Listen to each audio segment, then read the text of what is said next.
abgesehen davon wird es in der Zukunft meines Erachtens unverzichtbar, dass wir flexibel bereit sind, uns neu zu orientieren, dass wir erkennen, was unsere innere Stärke ist, dass wir erkennen, was unsere Potenziale sind.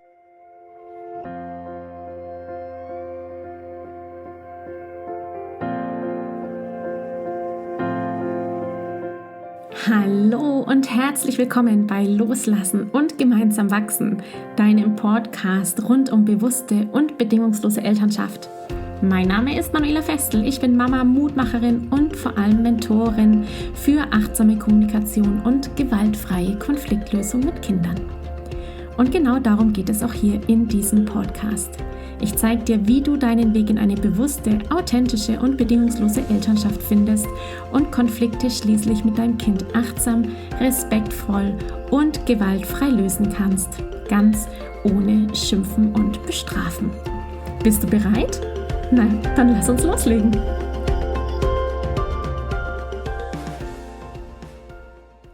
Hallo meine Liebe, herzlich willkommen im Jahr 2025. Hier in der ersten Podcast-Episode von Loslassen und gemeinsam wachsen.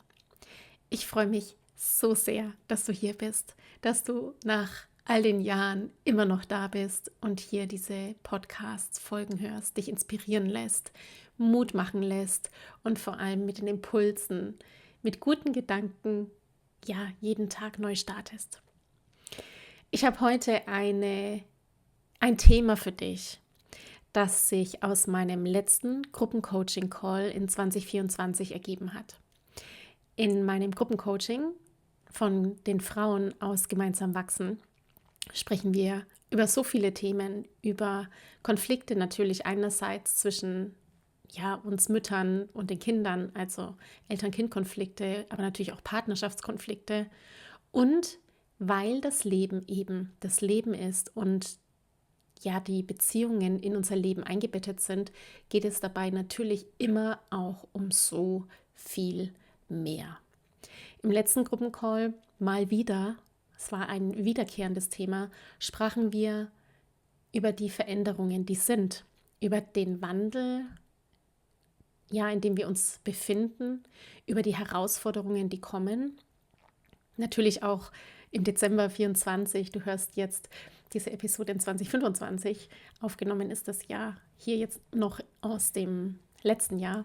Und im Dezember 24 haben wir natürlich noch den Rückblick gemacht, wo die Reise hingegangen ist, wie wir uns verändert haben, wie sich die Frauen verändert haben in 24 und den Ausblick gemacht auf 25.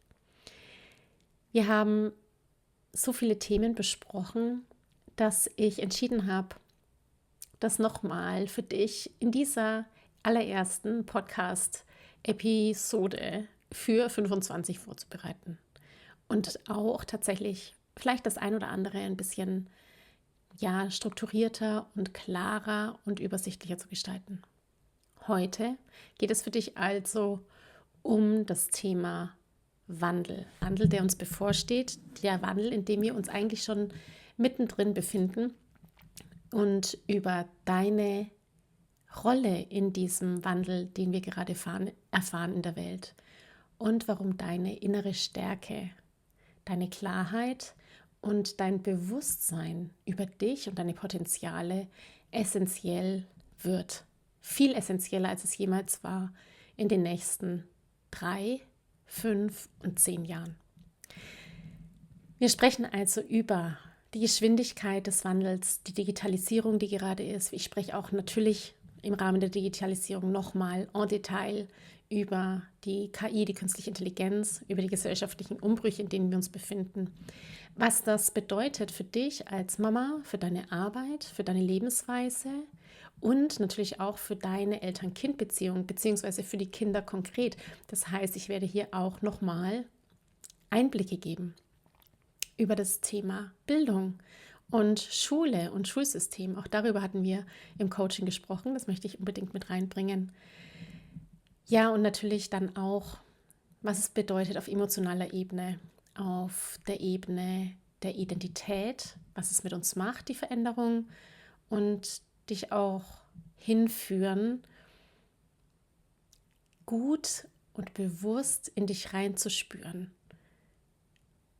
damit du diesen Wandel, in dem wir uns mittendrin befinden, und es wird immer deutlicher für alle, gut gestärkt, gewappnet mitgehen kannst. Ich freue mich, dass du da bist und lass uns direkt loslegen. So, let's go. 2025, was erwartet uns in diesem Jahr? Lass uns doch gleich sofort direkt einsteigen mit dem großen Thema, das dich immer mehr auch betreffen wird. Mich als Unternehmerin hat es schon sehr lange gepackt. Sehr lange, das ist übertrieben. Wobei im Rahmen der Digitalisierung und der Technologie sind 1,5 Jahre wirklich schon eine Ewigkeit. Vor 1,5 Jahren bin ich aktiv in meiner Arbeit mit ChatGPT in Verbindung gekommen, mit der KI in Verbindung gekommen. Du erinnerst dich vielleicht sogar auch an das Interview mit meiner Kollegin Silvia Streifel aus dem Oktober 2023.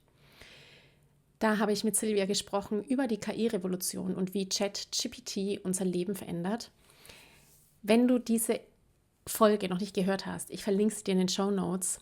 Die war 2023 wirklich schon sehr heiß, dahingehend, dass meine Kollegin ein ganz intensives High-End-KI-Coaching über 6 Monate absolviert hat und sich auf das Thema KI spezialisiert hat. Und wir haben in diesem Interview einfach die Vorteile und Nachteile der KI angeteasert, wirklich ganz oberflächlich angesprochen und auch dargelegt, was die KI alles kann.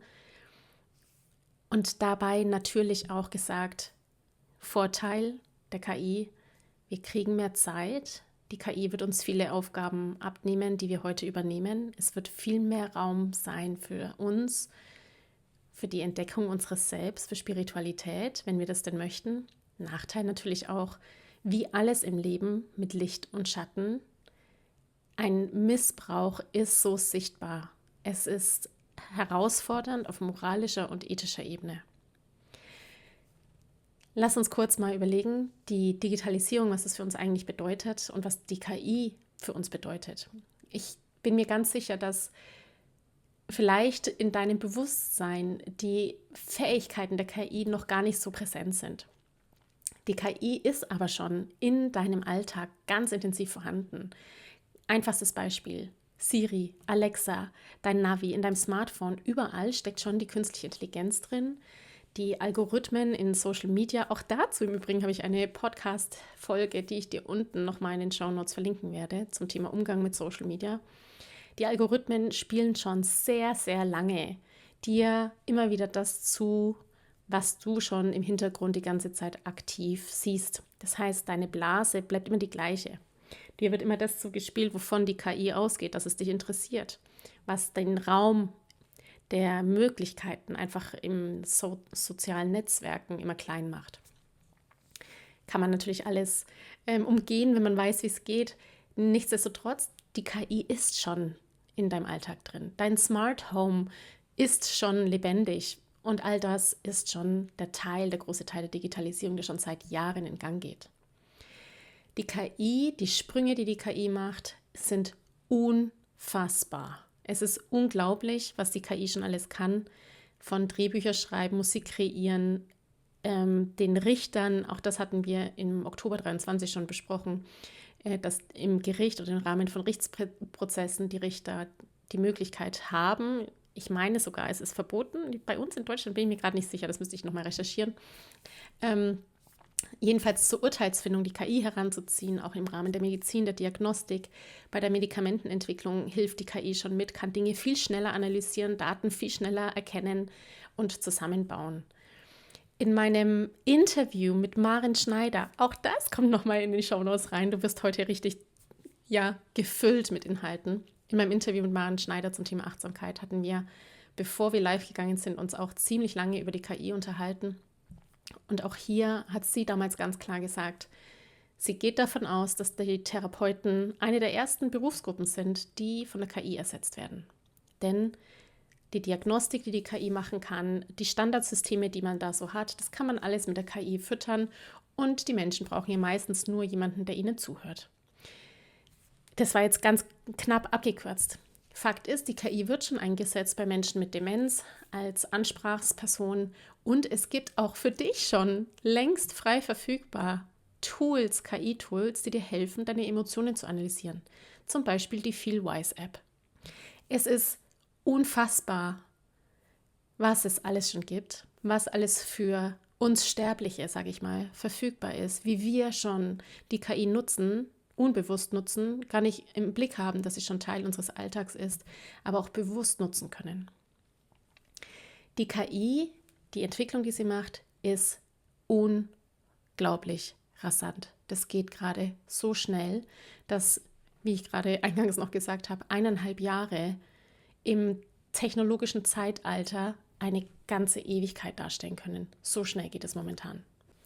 Wenn wir also verstehen, dass die KI, die künstliche Intelligenz, bereits in unserem Otto-Normalverbraucher-Alltag eingebunden ist, dann kommst du vielleicht dahin, dir vorstellen zu können, wie stark schon künstliche Intelligenz und Roboter in den Industrien vorhanden sind, in der Technik vorhanden sind, in der Entwicklung vorhanden sind.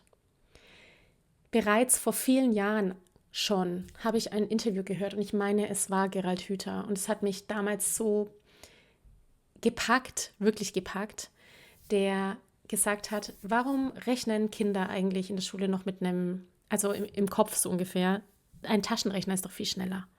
Er hat die Digitalisierung des Taschenrechners dann weitergeführt auf den Computer und hat gesagt, das Schulsystem, und das war letztendlich das Ende vom Lied, im Schulsystem, in dem Kinder sich befinden, die lernen Dinge, die sie eigentlich direkt mit ihrem Handy bei Wikipedia nachlesen können. Also warum müssen Kinder Geschichtsdaten auswendig lernen, irgendwelche Fakten sich müßig aneignen, wenn das mit einem Knopfdruck über den Computer, über das Handy, über Wikipedia, über das Internet alles schon da ist? Diese Frage ist berechtigt und die steht nicht einfach nur so im Raum, sondern sie wird aktiv ja bearbeitet. Denn genau so ist es doch.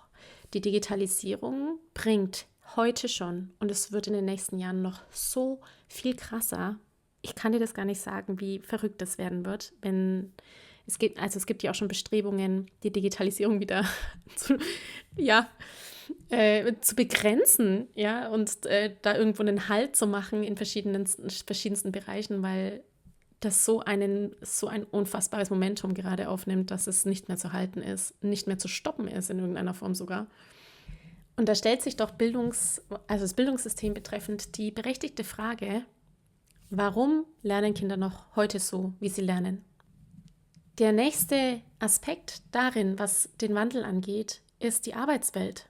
Denn wir wissen, dass viele Jobs es in ein paar Jahren schon nicht mehr geben wird. Was wir an gesellschaftlichen Umbrüchen weltweit gerade erfahren, ist das Ergebnis unter anderem von der Digitalisierung. Es wird zukünftig viele Jobs nicht mehr geben. Maschinen können einfach so viel präziser, so viel genauer arbeiten und das 24 Stunden, 7 Tage pro Woche, dass doch zu Recht die Frage aufkommt, welche Jobs werden in der Zukunft kreiert werden müssen, die nicht von der KI sein können. Die Menschen, die heute bestimmte Berufe ausüben, was werden die zukünftig für Berufe haben, wenn ihr Job von der KI übernommen wird? Wie also bereiten wir uns darauf vor, auf diesen Wandel, der das Bildungssystem betrifft, der das Berufssystem betrifft, der die Gesellschaft damit betrifft und runtergerechnet zu dir, auf dich persönlich, was bedeutet es für dich als Mama, für dich in deiner Struktur, in deiner Familienstruktur, in deiner Rolle, in der du bist und in dem Leben, in dem du dich befindest, während du gleichzeitig Kinder in diese Welt, die für uns Eltern voll neu ist, unerwartet ist und mit so viel, Erstaunen vielleicht auch mit Sorge einhergeht, wie kannst du die begleiten?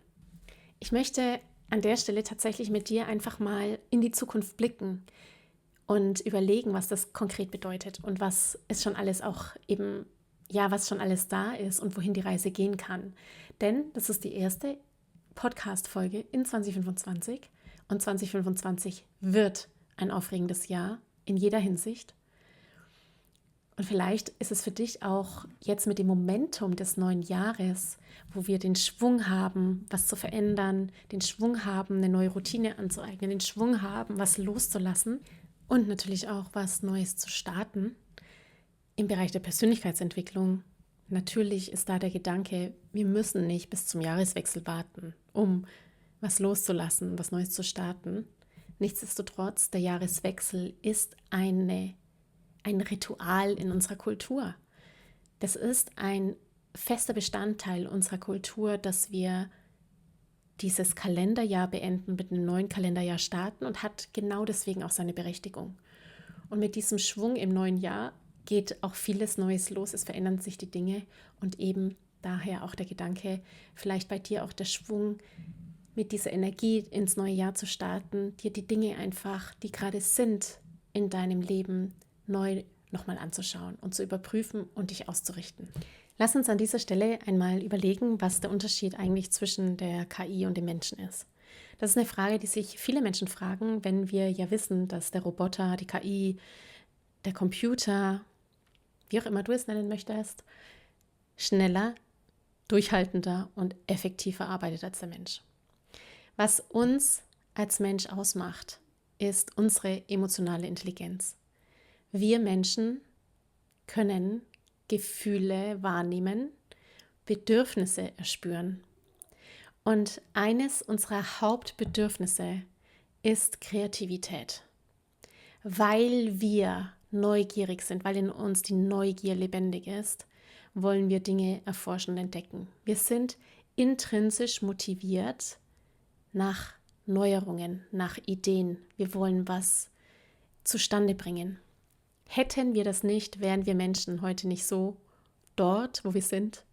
Und hätten wir diese Kreativität nicht, gäbe es sicherlich auch keine KI.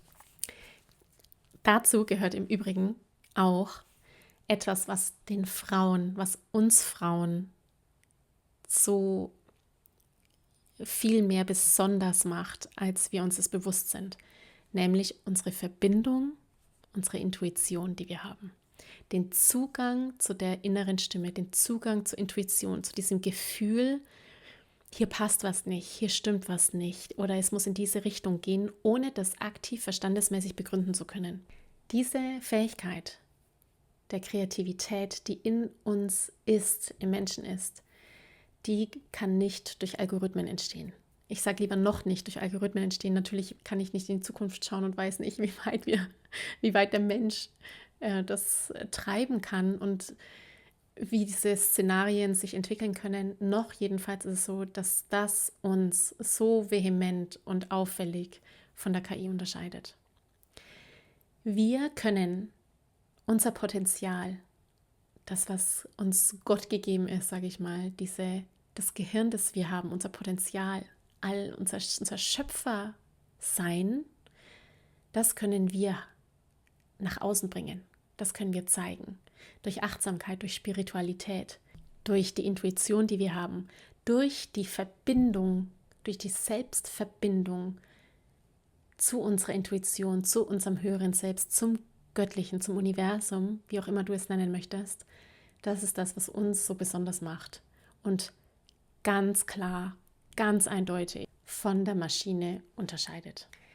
Nichtsdestotrotz finde ich wichtig, dass wir einmal drüber nachdenken, über das Szenario, das uns heute schon betrifft, nämlich die gesellschaftlichen Umbrüche, die wir haben, die ja letztendlich auch ein Teil der Digitalisierung geschuldet sind. Ich mag konkret einmal das Thema Arbeitsplätze und Schule ansprechen, wie ich es eingangs vorhin schon gemacht habe. Nehmen wir mal an, dass viele Jobs nicht mehr existieren werden. Viele Jobs, die es heute gibt, werden nicht mehr von Menschen übernommen. Was passiert mit den Menschen, die plötzlich ihren Job verlieren? Wie geht es ihnen? Und Ich gehe davon aus, dass viele Menschen in eine Identitätskrise fallen werden, weil der Großteil unserer Gesellschaft sich definiert darüber, welchen Job wir haben, wie viel Geld auf dem Konto liegt. Wir definieren uns über die Einflüsse aus dem Außen, das, was andere über einen sagen, wer man ist. Also das vom Außen definiert werden über Embleme, die wir uns hinkleben auf die Schulter, auf denen draufsteht, welchen Lebenslauf wir haben, welche Jobs, Titel wir uns angeeignet haben, was andere über uns denken, wie viele Autos, Häuser oder sonstige materielle Dinge wir haben. Wenn wir uns darüber definieren und dann einen Umbruch erfahren, den nicht standhalten können, weil die innere Stärke fehlt, dann kommt es auf emotionaler und psychischer Ebene zu einem Zusammenbruch. Das ist etwas, was bekannt ist. Das ist nichts, was ich mir gerade ausdenke. Das sieht man immer wieder bei Celebrities, die irgendwie ganz spannende Biografien haben, wo man von außen schaut und sich denkt, mein Gott, warum eigentlich? Warum ist es dann so eskaliert? Warum haben sich die Menschen vielleicht dorthin leiten lassen, wo sie hingekommen sind, in irgendwelche Süchte etc. Wenn es uns aber gelingt, und das ist die Umkehrung, wenn es uns gelingt, dem standzuhalten und zu erkennen, welche Chancen darin stehen, zu erkennen, welche neuen Jobs kreiert werden müssen im Rahmen dieses Wandels, dann eröffnen sich wieder die Türen, dann eröffnet sich auch wieder der Mut, dann eröffnet sich auch wieder die Kreativität und darf sich dann entfalten. Das heißt, wir werden auf alle Fälle in den nächsten Jahren, und ich könnte mir sogar vorstellen, dass das schneller geht, als wir uns das gerade noch denken, auch eine Neudefinition von Arbeit brauchen.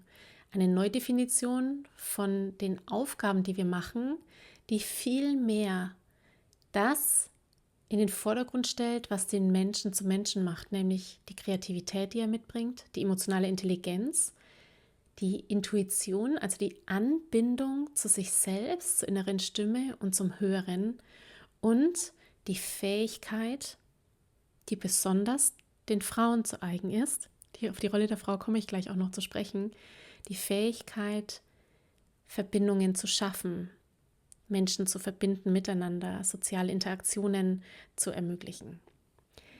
Es wird definitiv für dein Kind und für meine Kinder Jobs geben, die heute noch nicht existieren. Ganz sicher. Das heißt, vieles von dem, was jetzt gerade ist, wird wegfallen. Und dann kann ich mir vorstellen, das ist das, was ich jetzt denke, dass es erst eine Zeit lang vielleicht noch Leerlauf gibt, während gleichzeitig wie im Frühling schon überall Knospen sind, die wir noch nicht sehen. Also dass im Hintergrund schon ganz viele Menschen, ich weiß das in verschiedensten Bereichen und sicherlich gehöre ich mit meiner Arbeit auch dazu. Menschen, die im Hintergrund schon erkennen, was in der Zukunft notwendig ist und den Samen schon gesät haben, der schon wie im Frühling eben die Knospe schon da ist und die dann ganz deutlich sichtbar werden, weil sie relevant werden, weil das, was schon über Jahre hin aufgebaut wurde, plötzlich viel größere Relevanz bekommt als noch vor diesem Wandel, vor dem Umbruch oder Zusammenbruch. Also es wird auf jeden Fall neue Berufe geben. Es wird Berufe geben, die viel mehr diese Aspekte des menschlichen Seins in den Vordergrund bringen. Das heißt Verwaltung, Produktion oder Logistik, Dienstleistungssektor, auch Lehrer, möglicherweise auch Therapeuten, ich kann mir das auch sehr gut vorstellen, auch Coaches werden da in den Hintergrund treten und hervorkommen werden Menschen, die Menschen verbinden, die heilen können, auf verschiedensten Ebenen, die stärken können, die motivieren können, die psychologisch unterstützen können, die Wärme haben, die achtsam sind, die Empathie haben und kommunizieren können. Es braucht also in unserer Zukunft Menschen, die bereit sind, den Wandel, dem wir nicht auskönnen, abgesehen davon, dass Veränderung jeden Tag stattfindet, deine Zellen sich alle 2 Millisekunden erneuern und nichts so ist, wie es noch vor einer Sekunde war auf der Welt. Es ist ständig Wandel und ständig Veränderung. abgesehen davon wird es in der Zukunft meines Erachtens unverzichtbar, dass wir flexibel bereit sind, uns neu zu orientieren, ohne, und jetzt kommt's, ohne dass wir selbst einen Zusammenbruch erleben, weil wir uns vorab definiert haben in unserem Sein durch unseren Job, durch unsere materiellen Dinge, die wir haben, sondern, und da will ich dich hinführen, in Verbundensein in meiner neuen Prozessbegleitung, dass wir erkennen, was unsere innere Stärke ist, dass wir erkennen, was unsere Potenziale sind, dass wir auf die Umbrüche und Erschütterungen stabil vorbereitet sind, Werkzeuge haben, die uns stärken, eine Community haben, die uns begleitet, das Netzwerk haben, in dem man sich verbinden kann. Ja, das wird die Herausforderung sein, die alle betrifft.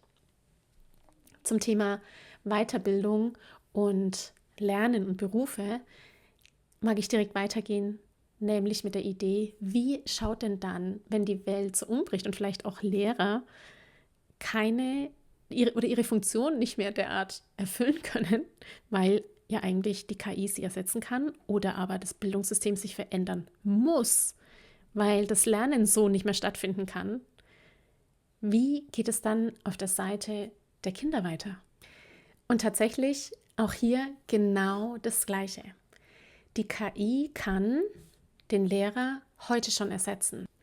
Denn die KI kann natürlich Kindern, Schülern, Studenten ganz individuell den Inhalt, den sie lernen müssen, können, sollen, dürfen, so zubereiten, dass es für den einzelnen Studenten, Schüler, Schülerin ideal, individuell zubereitet ist.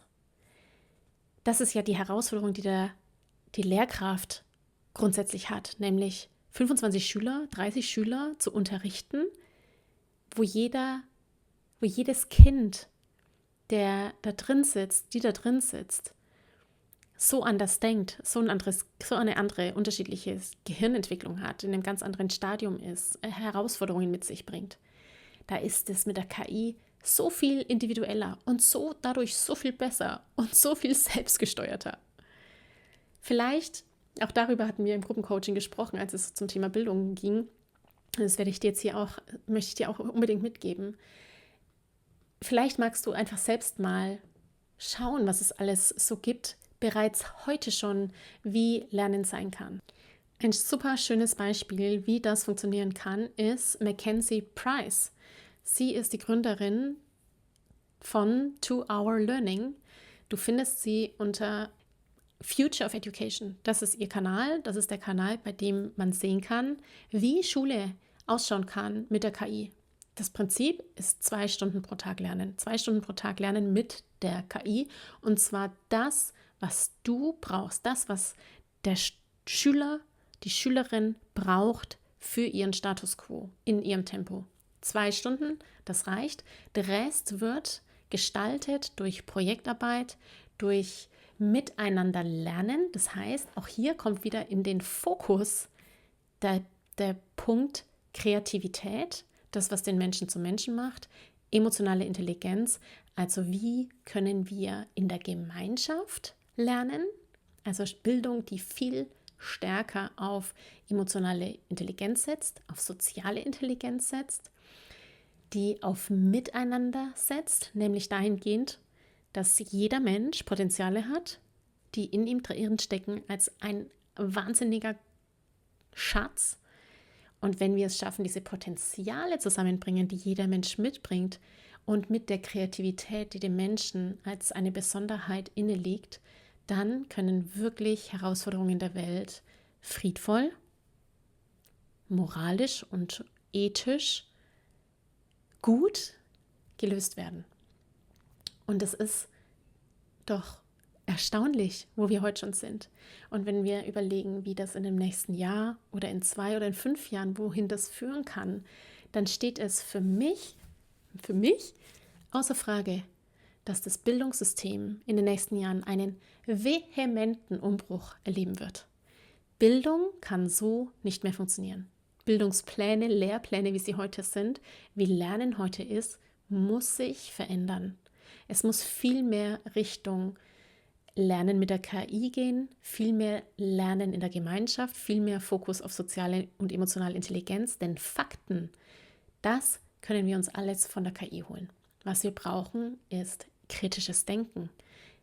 Kinder, die eine starke Resilienz haben, die eine, ganz oft schon wiederholt, emotionale Intelligenz haben und die Fähigkeit besitzen, die Maschinen zu steuern, in sich hineinzuhören, ihre Intuition zu spüren und eben mit dem Wissen, auch eben mit dieser inneren Stärke voranzugehen, dass sie wissen, was ihre Potenziale sind, die sie in die Welt einbringen.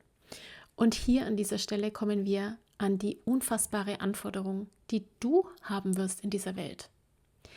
Wir Eltern stehen doch genau vor diesem Punkt, dass wir mit unseren Kindern in einen unfassbaren, ich sage es nochmal, einen unglaublichen Wandel erleben gerade, der dir, glaube mir, jeden Monat mehr und mehr bewusst wird. Es geht ratze-fatze immer schneller. Und wir stehen vor der Herausforderung, dass wir in diese Zukunft hineingehen, von der wir selber noch gar nicht so wissen, wie die sein wird. Und uns darauf vorzubereiten, innerlich stark zu machen, uns auch mit dem Thema Identität zu beschäftigen. Also wer bin ich eigentlich, wenn ich das nicht mehr habe? Wer bin ich denn eigentlich, wenn ich meinen Job vielleicht in der Form nicht mehr habe? Was bedeutet das für mich, für meine Identität, für meine Resilienz? Und gleichzeitig uns, wie auch unsere Kinder, auf die KI, auf die Digitalisierung, auf die Welt, die kommt, vorzubereiten. Das ist wirklich eine Challenge. Es ist eine Challenge.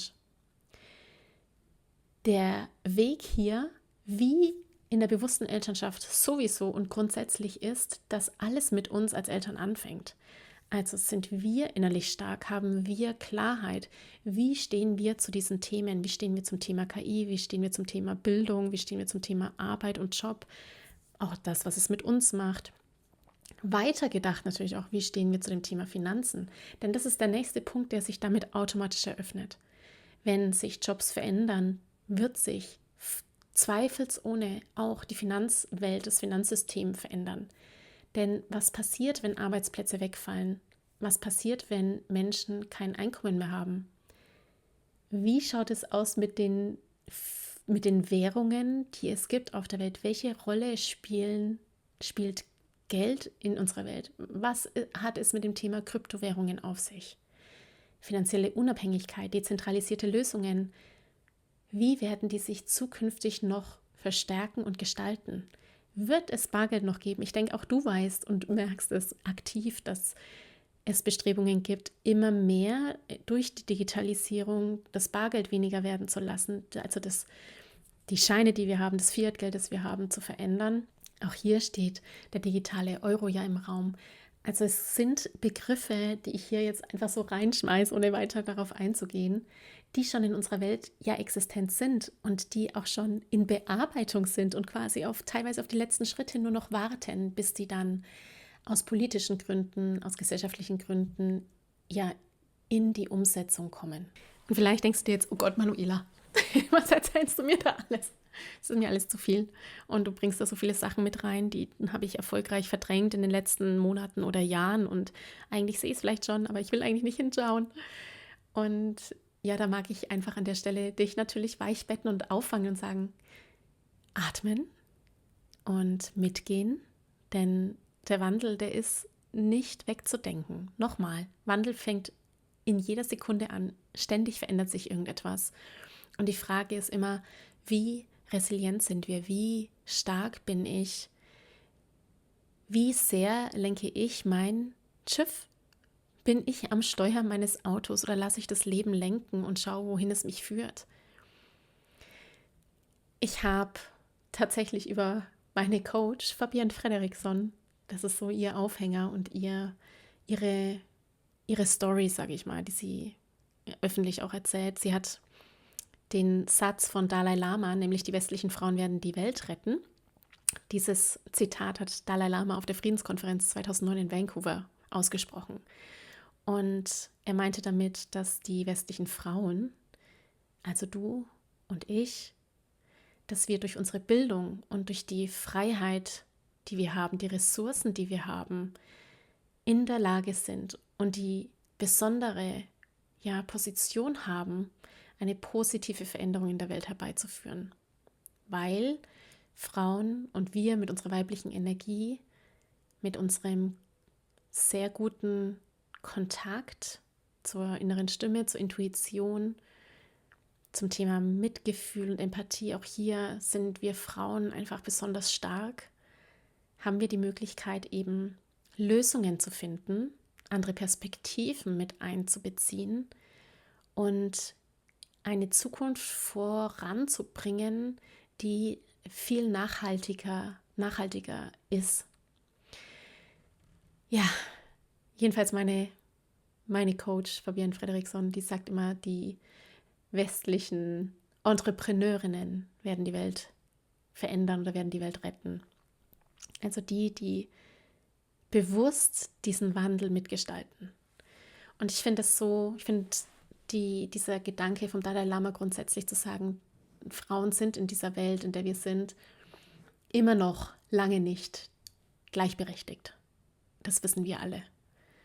Und doch haben wir westliche Frauen diesen Vorteil, dass wir schon so gut auf dem Weg sind, dass wir Bildung haben können. Wir können lernen, wir haben Zugang zur Bildung, wir haben Zugang zu Ressourcen. Wir haben Möglichkeiten, die die Welt verändern können. Und ich sehe das genauso. Wir haben einfach einen Schlüssel an Möglichkeiten, Empathie, Fähigkeit, Mitgefühl, das der weiblichen Kraft einfach besonders nahe liegt.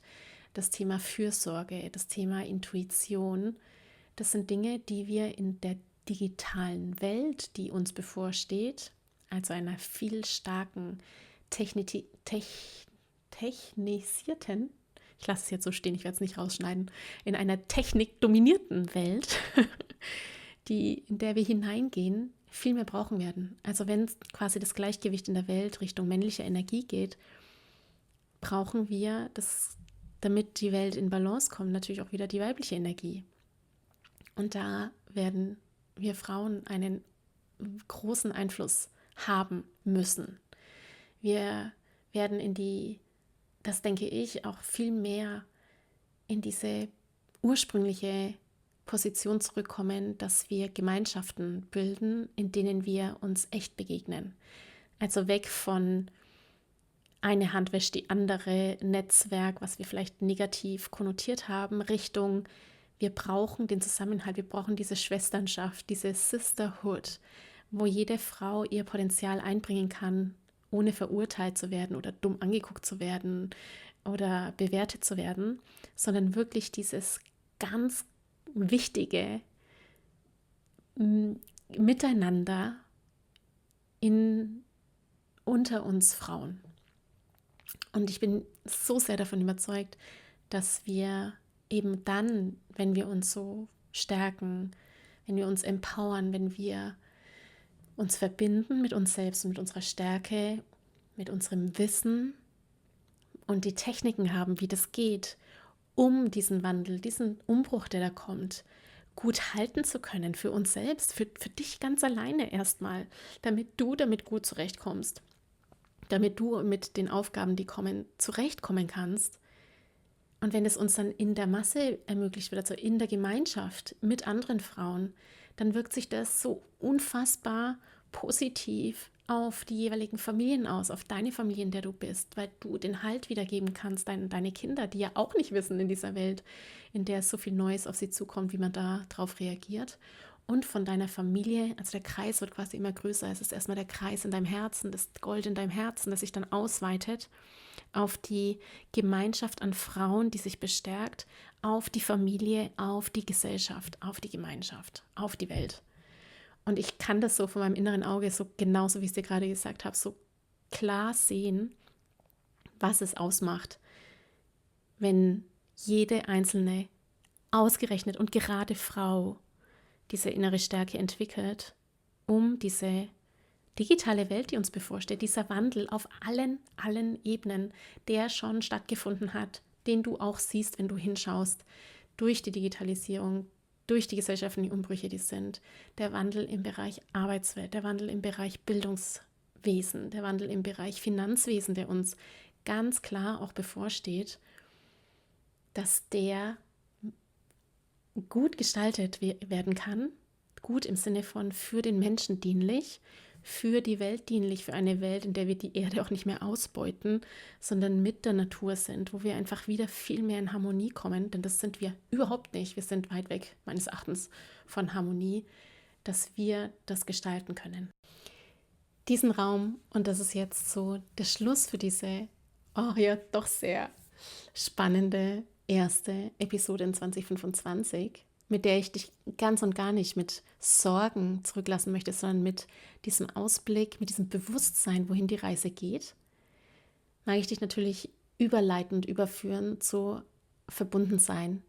Denn Verbundensein ist genau diesen Ort, den ich glaube, wir besonders in den nächsten Jahren brauchen werden.